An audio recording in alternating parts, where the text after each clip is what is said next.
Bueno, continuamos con la suspensión del acto reclamado. Por ahí uno de sus compañeros me hacía una pregunta sobre qué era la contragarantía, ¿no? La contragarantía es la medida que toma el juez a petición del tercero interesado para dejar sin efecto la suspensión concedida. ¿Me explico? Entonces, podríamos decir que la contragarantía es la medida que a petición del tercero interesado, el juez de distrito determina que quede sin efecto la suspensión del acto reclamado y a cuyo efecto le fija otra garantía, ¿no? Le fija otra garantía. Esta otra garantía es la contragarantía, ¿de acuerdo? Esta garantía tiene que, además de fijar el monto para restablecer las cosas al estado que guardaban antes de la violación, monto para garantizar los daños que pudieran generarse al quejoso con motivo de esta contragarantía, y además un monto para pagar los gastos que hizo el quejoso con relación a la garantía que a su vez otorgó, que si es por prenda, lo que le costó el billete de depósito, si es por fianzas, lo que le costó la fianza, y si es por hipoteca, la escritura de hipoteca y su inscripción. Yo les decía que lo regular siempre es que las garantías se fijaran en billetes de depósito y fianzas. A lo largo de 18 años que he estado en el Poder Judicial Federal, no he advertido cuando hayan fijado como garantía o contragarantía una hipoteca al respecto, ¿de acuerdo? Entonces creo que ahí no tendremos ya ningún problema. Pasemos entonces a concluir con el tema de la suspensión. Aquí estamos diciendo que en términos del artículo 135, el amparo contra contribuciones o créditos fiscales, la suspensión es discrecional. Si ustedes piden en amparo contra un crédito fiscal, esta suspensión es discrecional, la puede conceder o no el juez, pero para que surte efectos tendrá que pasar dos cosas: o se ha constituido ya la garantía antes, o bien se constituye al momento de que el juez otorga. Pero siempre la garantía es garantizar el interés fiscal. ¿Ante quién? Ante la autoridad fiscal, ¿de acuerdo? El mismo artículo 135 establece casos para reducir el monto de la garantía o dispensar el otorgamiento. Los que les interesen pueden ver las fracciones que están en el artículo 135. Les comenté la vez pasada que están exentos de garantía la Federación, el Estado, los estados, el Distrito Federal y los municipios. Pero si ustedes se acuerdan, cuando leímos el artículo 7º, segundo párrafo, habían dicho que no solamente los Federación, Estados, Distrito Federal y municipios, sino toda persona moral oficial. ¿Se acuerdan? Si alguno lee el artículo 7, segundo párrafo, ¿quién lo tiene? A ver, Vicente. Las personas morales oficiales estarán exentas de prestar las garantías que en esta ley se exige a las principales partes.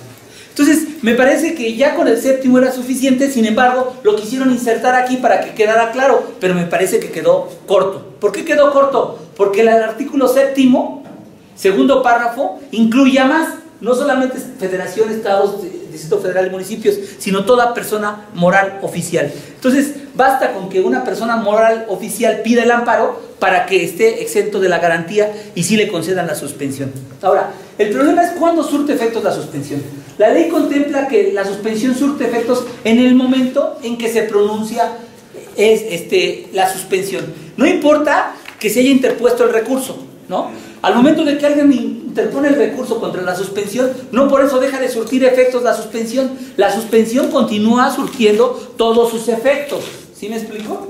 Pero déjenme decirle que a pesar de que la ley dice que hasta que surte efectos desde el momento en que se pronuncia, en realidad la autoridad detiene el acto reclamado al momento de que recibe la notificación. ¿Me explico? El juez puede decretar en ese momento que se concede la suspensión, pero mientras no se le notifica a la autoridad va a continuar con el acto, ¿me explico? Sin embargo dice, no, desde aquí. Pero la autoridad, ¿ustedes creen que puede incurrir en responsabilidad si le notifican después? Claro que no. O sea, ella iba a decir, ¿cómo yo iba a saber? Oiga, le tengo una fotografía que me enviaron por escáner. ¿Ustedes creen que no pueden falsificar eso? La única autenticidad que le da es que haya un oficio por parte del juez, firmado por el juez o por el secretario, que está diciendo que se decreta la suspensión.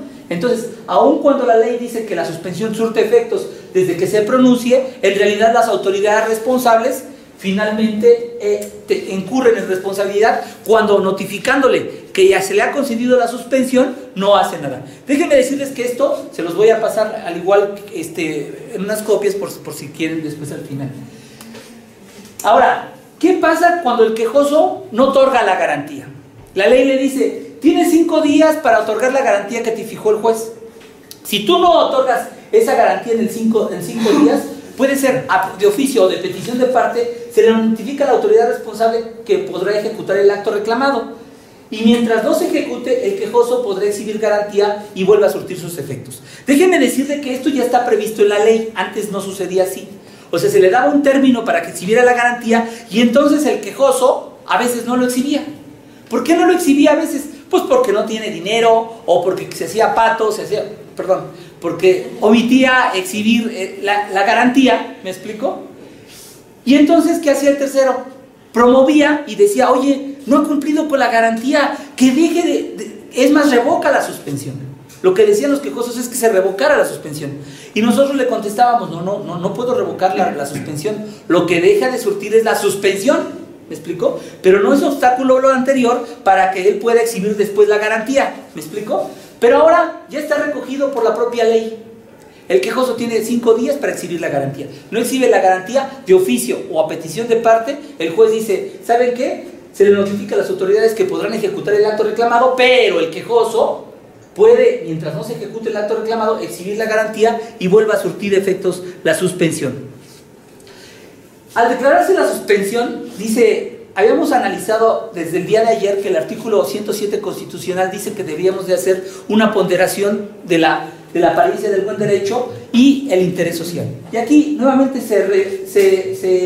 se repite como una especie de una reforma, una ley espejo de lo que decía la Constitución, ¿no? Solamente refleja lo que ya se había dicho en la Constitución y después dice que además de eso, de concederse se fijarán los requisitos y efectos. Ya les dije desde ayer que al momento de decretar la suspensión, el juez tiene que ser muy preciso para qué efecto se concede la suspensión del acto reclamado. ¿Me explico? ¿Y qué requisitos? Cuando yo estaba como juez de distrito en materia común, mixto, poníamos antes como requisitos para que se otorgara la suspensión, cuando era una orden de aprehensión, que se presentara a rendir su declaración preparatoria o que viniera a firmar al juzgado. ¿Me explico? En materia penal. Ahorita no lo verifiqué esto, si se sigue haciendo, pero por ejemplo en el caso nuestro, hay veces que las personas piden que la guardia y custodia se le dé a una persona y dice, oye, yo quiero convivir con mis hijos, y dice el otro, pero es que ¿sabes qué? Puede abusar. Entonces nosotros, ¿qué decimos? Que los hijos tienen oportunidad de convivir con los padres, es parte de su formación. Entonces, para cuidar y velar el interés superior del menor, lo que decretamos como requisito es que la visita o la convivencia del padre, en este caso con el menor, sea en un centro de convivencias, ¿no? Le llaman centro de convivencias. Y entonces le pedimos a la señora que lleve al hijo para que convivan en el centro de convivencias. Así yo logro, por un lado, que conviva el papá con el hijo, y ante este lugar de centro de convivencias no pueda tener algún peligro de un abuso sexual por parte del hijo, ¿no? Ahora dice la ley, de negarse a la autoridad responsable podrá ejecutar el acto reclamado, como que no era necesario, pero las autoridades siempre siempre tienen este peligro de ejecutar el acto reclamado. ¿Saben por qué? Porque si no cumplen con una orden de suspensión, lo que pueden ellos es incurrir en un delito.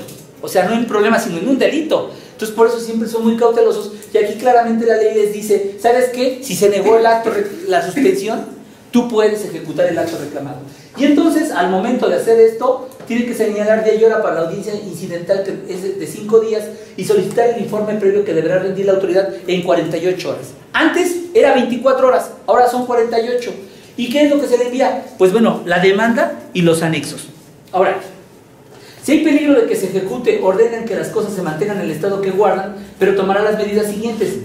Para que no se defrauden derechos, no es derecho del tercero interesado, es de terceros, porque para el tercero interesado es el siguiente: evitar perjuicios a terceros interesados, o que no se deje sin materia el juicio. Al momento de que se otorga la suspensión, el juez debe ser tan cauteloso para permitir que no se quede sin materia el juicio. Por motivo de la suspensión, como vimos el día de ayer, que comentaban diciendo, no, que se levante la suspensión y que le ejecuten el arresto. Después de que se termine el arresto, pues ya no tendría ningún sentido. Por eso debemos de conservar la materia de la suspensión. Ahora, déjenme decirles que esta es una innovación por parte de la nueva ley. ¿Cuál es la innovación? Que se podrá modificar o revocar la suspensión provisional. Antes solamente estaba previsto para la suspensión definitiva. ¿Me explico? Porque normalmente los términos se reducían. El informe era en 24 horas y la audiencia se fijaba al tercer día. Ahora se incrementa a 48 horas y la audiencia se fija 5 días después. Entonces aquí se da la oportunidad para que el quejoso, si no le negaron la suspensión porque hubo una falta de apreciación sobre los elementos de orden público e interés social, le puede pedir al juez, oye, reconsidera tu medida, modifícala y revócala, porque yo no estoy en contra del interés público, ni del orden público, ni del interés social. Ahora, ¿cuáles son los requisitos del informe previo? Desde ayer les dije que la autoridad tiene que decir si es cierto o no es cierto el acto reclamado. Y después dar las razones sobre la procedencia o improcedencia de la suspensión. ¿De acuerdo? Ahora, tienen que proporcionar datos para establecer el monto de la garantía. ¿Pero qué creen? Las autoridades responsables no hacen esto. Esto no nos proporcionan datos para que nosotros podamos fijar la garantía de manera adecuada. Y mientras esto no lo haga la autoridad, ¿qué es lo que vamos a hacer nosotros? Pues fijarla de manera discrecional. Ahora, las partes pueden objetar el contenido y en casos urgentes el informe previo se puede rendir a través de cualquier medio. Cualquier medio podría ser vía electrónica, cualquier medio podría ser vía telegráfica. Ahora, ¿qué pasa cuando en una demanda se fijan autoridades residentes del lugar y lugares foráneas? Imagínense en el Distrito Federal que también fijan fecha para la celebración de la audiencia de Tijuana. ¿Qué es lo que pasa? Bueno, pues se celebra la audiencia respecto de las autoridades residentes y se reserva para la celebración de las autoridades foráneas, y la resolución de la primera audiencia podrá modificarse o revocarse con vista a los nuevos informes. ¿De acuerdo? Ahora, esta falta de informe lo único que tiene como objeto es que se presumirá cierto solo para la suspensión. Tratándose de normas generales, las autoridades del refrendo solo por vicios propios y la falta de informe de autoridades legislativas no tienen sanción. Fíjense cómo los legisladores se cuidan. ¿No rindo el informe? Pues vamos a establecer que yo no tengo ningún tipo de sanción. Los demás sí pueden tener sanción, pero yo no. El juzgado podrá solicitar los documentos y ordenar la diligencia para resolver sobre la suspensión. Ahora, ¿qué pruebas puedo yo ofrecer en la audiencia incidental? Documental e inspección, solamente. Y en casos urgentes, la testimonial. ¿De acuerdo? Ahora, en la audiencia constitucional, esos son los 4 requisitos que debe reunir la audiencia incidental. Se da cuenta con el informe, se reciben pruebas, se reciben alegatos y se resuelve sobre la suspensión definitiva, las medidas y las garantías.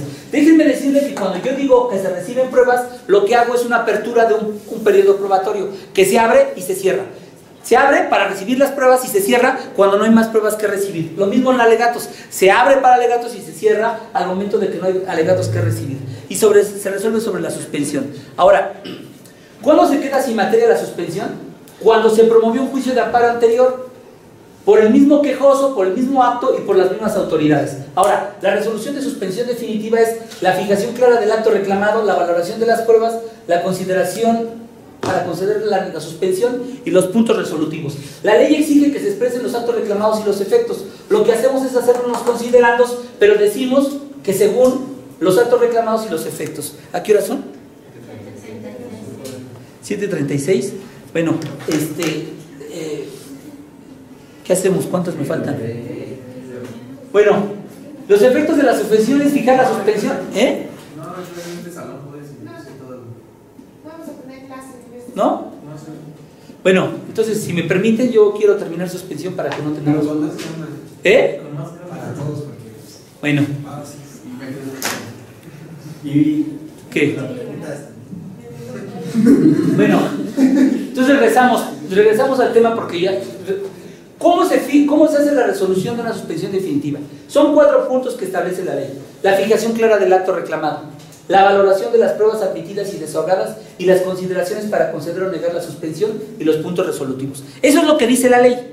Pero ¿qué hacemos nosotros en el juzgado? Bueno, en el resultado primero decimos cuál es el acto reclamado. En el resultando segundo decimos que le dimos trámite a la demanda y concedimos o negamos la suspensión. Y después tenemos un primer considerando. ¿Cuál es el primer considerando? Decimos si existe o no existe el acto reclamado. Porque si no existe el acto reclamado, ¿cuál es la consecuencia? Que no se conceda la suspensión. Si no existe el acto reclamado, ¿para qué le conceden la suspensión? Y al momento de que en el segundo considerando se valora si se concede o se niega, ahí se hace la valoración de las pruebas, ¿no? No ponemos un considerando de valoración de pruebas, no tendría ningún sentido, sino decir, concedo la suspensión por estas razones, con estas pruebas. ¿Me explico? Ahora, todas estas consideraciones para conceder o negar el amparo, ahí ponemos los requisitos para conceder la suspensión o negar la suspensión. ¿Me explico? Y los puntos resolutivos lo único que hacemos es decimos, se concede la suspensión para los efectos precisados en el considerando segundo. ¿Me explico? Y así cumplimos con la ley. A ver, dígame. Me quedó un poco una duda anterior acerca del informe. En caso de amparo indirecto, este informe es lo mismo que informe justificado, el informe que rinde. A ver. Déjenme decirles que esto es muy importante. En amparo directo solamente hay una suspensión, no hay suspensión provisional, ni suspensión definitiva, ni suspensión de oficio, nada más se concede la suspensión. Y en amparo directo quien lo hace es la autoridad responsable.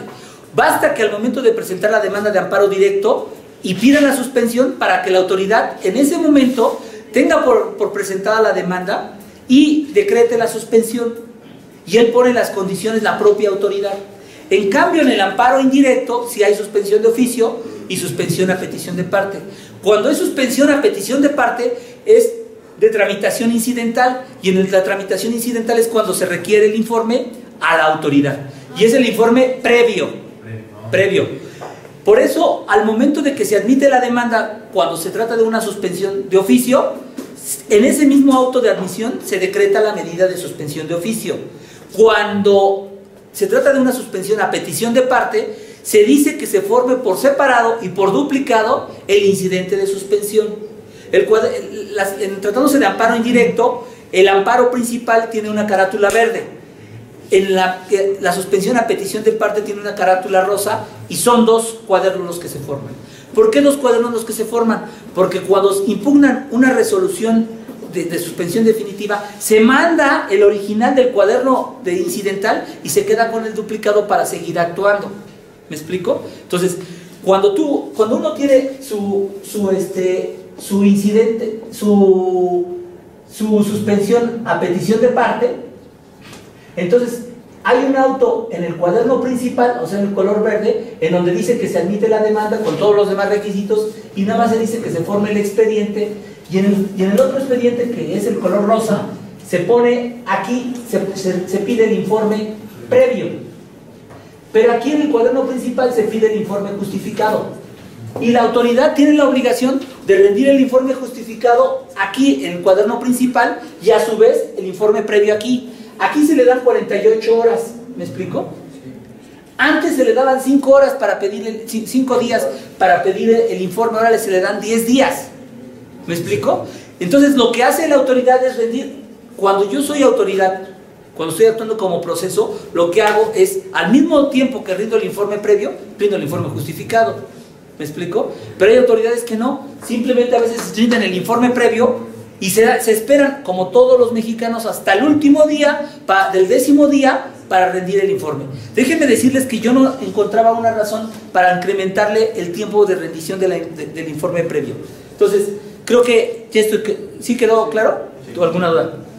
Bueno, ahora, al fijar los efectos de la suspensión se debe de fijar la situación de cómo quedan las cosas, las medidas pertinentes para precisar la materia del amparo, las condiciones del cumplimiento y atender la naturaleza del acto reclamado para mantener el estado que guardan, las medidas para evitar que afecten derechos de menores y de incapaces y cuando sea posible restablecer provisionalmente en el goce del derecho violado.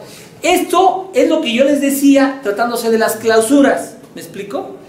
La propia ley, antes no estaba esta posibilidad de que en las clausuras se pudiera levantar el estado de clausura.